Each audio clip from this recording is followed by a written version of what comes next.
Praise the Lord. தேவனுக்கு மகிமை உண்டாவதாக. ஆண்டவர் இரட்சகருமாய் இருக்கிற இயேசு கிறிஸ்துவின் நாமத்தினாலே உங்கள் யாவரையும் வாழ்த்துகிறேன். இந்த நாளுக்கான தேவனுடைய வார்த்தை நீதிமொழிகள் 14வது அதிகாரம் 22வது வசனம். தீமையை யோசிக்கிறவர்கள் தவறுகிறார்கள் அல்லவோ, நன்மையை யோசிக்கிறவர்களுக்கோ கிருபையும் சத்தியமும் உண்டு என்று எழுதப்பட்டிருக்கிறது. தீமையை யோசிக்கிறவன் என்ன செய்கிறான்? தன்னுடைய வாழ்க்கையில் அவன் தவறுகிறான். நீதிமொழிகள் 5வது அதிகாரம் 22வது வசனத்தை நீங்கள் வாசித்து பார்ப்பீர்களே ஆனால், துன்மார்க்கனை அவனுடைய அக்கிரமங்களே பிடித்து கொள்ளும், தன் பாவ கயிறுகளால் அவன் கட்டப்படுவான் என்று எழுதப்பட்டிருக்கிறது. 11வது அதிகாரம் 17வது வசனத்தை நீங்கள் வாசித்து பார்ப்பீர்களே ஆனால், அங்கே எழுதப்பட்டிருக்கிறது, தயை உள்ள மனுஷன் தன் ஆத்துமாவுக்கு என்ன செய்கிறானால் நன்மை செய்து கொள்ளுகிறான் என்று எழுதப்பட்டிருக்கிறது. 11வது அதிகாரம் 23வது வசனத்தை வாசிக்கும்போது, நீதிமானுடைய ஆசை நன்மையே என்று எழுதப்பட்டிருக்கிறது. என கண்பானவர்களே, தீமையை யோசிக்கிறவர்கள், தீமையை செய்கிறவர்கள் அவங்க வாழ்க்கையில் கட்டப்படுகிறார்கள். அவருடைய வாழ்க்கையில் ஒரு கட்டப்பட்ட வாழ்க்கை நிலைமைக்குள்ளாக அவர்கள் தங்களை உட்படுத்தி கொள்ளுகிறார்கள். ஆனால் நன்மையை செய்கிறவனுக்கு என்ன உண்டாகிறது அப்படின்னா, கிருபையும் சத்தியமும் உண்டு என்று எழுதப்பட்டிருக்கிறது. நாம் நன்மையை செய்யும் பொழுது, glory to God, நன்மையை செய்கிறவனுடைய வாழ்க்கையில் நீதிமொழிகள் 12:7 வாசித்தீங்கன்னா, நீதிமான்களுடைய வீடோ என்ன செய்யும்? நிலைத்திருக்கும் என்று எழுதப்பட்டிருக்கிறது.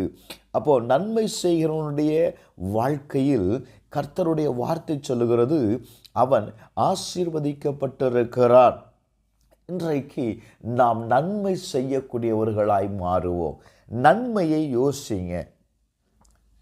நாம் எப்படி யாராவது ஒருவருக்காவது ஒரு நன்மையை நீங்கள் செய்யும்போது அந்த நன்மை உங்களுக்கு வேண்டிய தயவை கொண்டு வரும், உங்களுக்கு வேண்டிய கிருபையை கொண்டு வரும். நீங்கள் செய்கிற நன்மை உங்களை காப்பாற்றும்.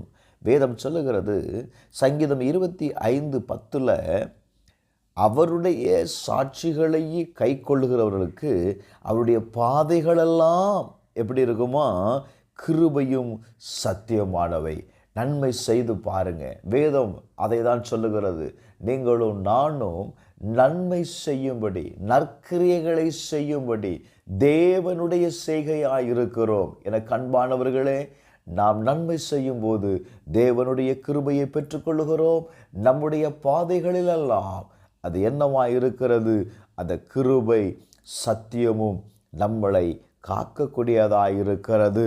சங்கீதம் 61:7 வேதம் சொல்லுகிறது, அவர் தேவனுக்கு முன்பாக என்றென்றைக்கும் நிலைத்திருப்பார், தயவும் உண்மையும் அவரை என்ன செய்யுமா? காக்க கட்டளையிடும். நீங்கள் நன்மையை செய்யும் பொழுது தேவனிடத்திலிருந்து, glory to God, ஒரு கட்டளையை பெறுகிறீர்கள். என்ன தெரியுமா? நீங்கள் காக்கப்படுகிறீர்கள். glory to God. அதனால் இன்றைக்கு நாம் நன்மை செய்யக்கூடியவர்களாக இருப்போம். நன்மை செய்ய மனுஷன் கொண்டிருக்கும் ஆசை என்ன தெரியுமா? தயை. இன்றைக்கு அநேக குறுக்கு வழிகளை தேடுகிறார்கள். தீமையை செய்து எப்படியாயிலும் மேலே வந்துவிட வேண்டும் என்று சொல்லி போராடுகிறார்கள்.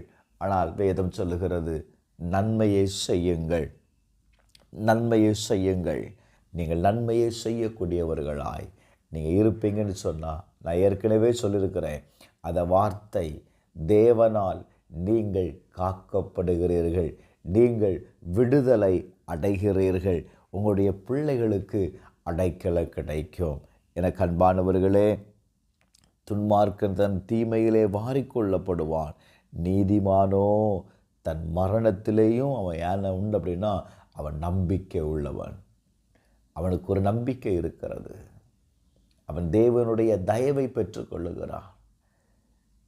அவருடைய சத்தியம் வசனம் அவனை காக்கக்கூடியதாக இருக்கிறது. செபிப்போமா? பரலோக பிதாவே, இயேசுவின் நாமத்தில் செபிக்கிறோம்ப்பா. இந்த கால வேளையில் இந்த நாளில் எங்களோடு கூட பேசுனீங்க. நாங்கள் நன்மையை யோசிக்கிறவர்களாய், ஆண்டவரே, யாருக்கு நன்மை செய்ய வேண்டும், எப்படி நன்மை செய்ய வேண்டும், எந்த நன்மை செய்ய வேண்டும் என்று யோசித்து செய்யக்கூடியவர்களாய் ஆண்டவரே எங்கள் ஒவ்வொருவரையும் மாற்றும். இயேசுவின் நாமத்தினால உங்கள் நாமத்தை மாத்திரம் ஆண்டவரை உயர்த்துகிறவர்களாய் எங்களை மாற்றுவீராக. இயேசுவின் நாமத்தில் ஜெபிக்கிறேன் நல்ல பிதாவே, ஆமென்.